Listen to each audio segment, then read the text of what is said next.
security app.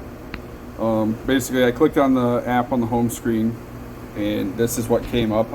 I have 3 cameras at my house. I have 2 of the driveway floodlights with the LEDs, and then I also have the front doorbell. As you can see, the front doorbell is dirty, and the 2 gate cameras, or the floodlights.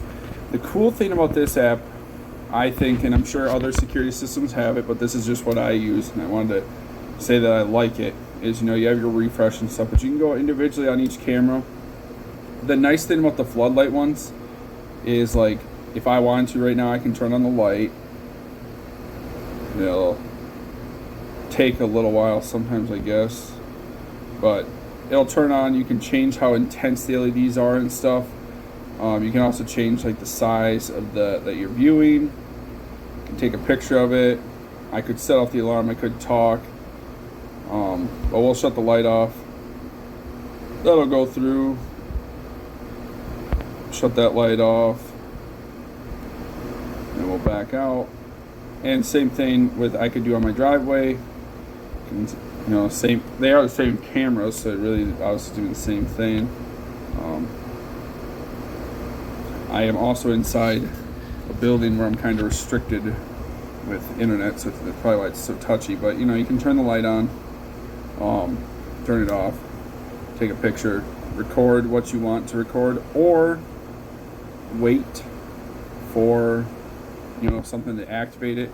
You can go to the settings down here at the lower, I guess it'd be the right corner, or like if you wanted to directly, we could go to the driveway camera, go to settings, on the little wrench. Then you'd have all your settings you can adjust. You can intensify the motion, camera specifically, how good of quality it is. I guess might be something to tell you, or your Wi-Fi and stuff like that. Like I said, I have only used this security system, so my opinion is completely on this. I can't really speak for other ones. I should say I did try Vivint for a little while, but that was a paid subscription. They were good. We just switched because we didn't want to pay a monthly fee. That really ended up being the biggest thing.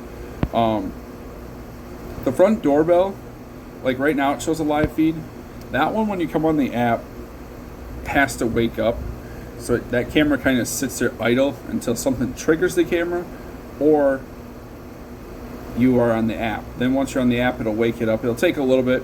It'll wake up, and then it'll show you live feed. Once you get out of the app, it's going to go back to sleep mode, and until something triggers it, it's kind of going to be off, I guess. I tried for the longest time, and I guess I was lazy, having where we charged it. So like once every 3 days, we would charge it. So you'd be down for a day. Well, the problem is we forget to plug it in. In the winter, that it was like every other day it needed to be charged, so it was horrible. So I actually went through and hard plumbed it now, so it will be active all the time. Battery never goes dead. But yeah, this is a general rundown of the app. I'm sure it has your general stuff that I'm sure other security systems use. But I think that, and this is just my use, this app is super user-friendly. I've never had any want to explore another security system, just because it's been really awesome. And when you adjust your settings, they do what you want it to do. I've had good luck with that.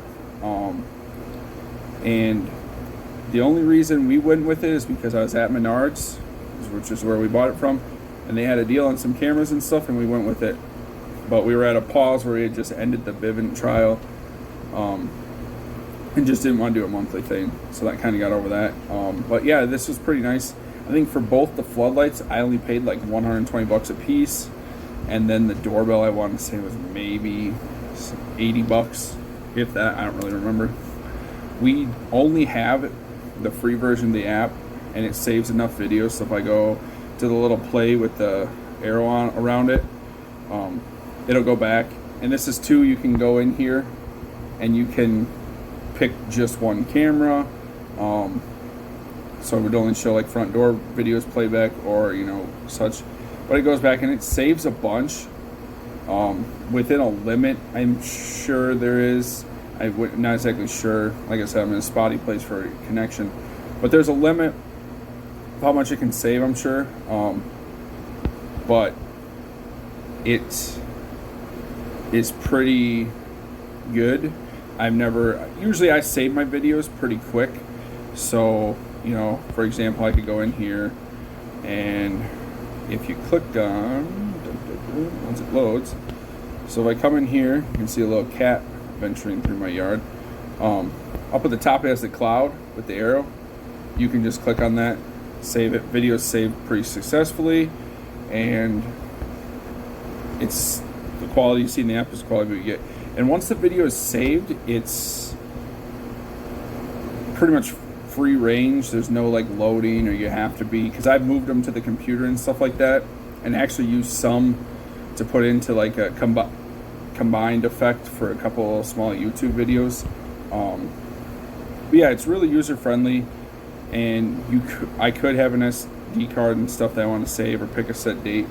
And like I said, I don't know how other apps like Ring and stuff are, but this is super user friendly. Just want to kind of do a run through of the app. You know, it's got, you can see all your charts. You can put in, we always keep it in home mode. That's just what we do because we're always shuffling through between our schedules. So we really haven't done night or away, but there's different settings you can do for each one. As far as cameras go, with like respond rate and stuff like that. So it's kind of cool. And then you got your generic settings. Pair a device is super easy because a lot of them use a QR code. So you pair a device, pick the type of device you have, scan the QR code. It does its little loading thing, connect to the Wi-Fi, and then you'll go through and basically name it, and pretty much that's it. I mean, there's not much to it. We haven't tried any of the Secure Plus plans just because there hasn't been a need for it. Like I said, we don't have a lot of need for the security system. It's just nice to have, but we save our videos, like any questionable videos we save pretty much right away. And there will be times where usually it's like if a car drives by or whatever, it'll trigger, it'll save a 15-second video, boom. However, if like there's activity in front of a said camera and it's pretty steady activity, it will save a good, we've had it to where it's been just over a minute long of video, you know, if there's repeated constant motion. So that's kind of cool that it isn't always just a 15-second blip. There can be more.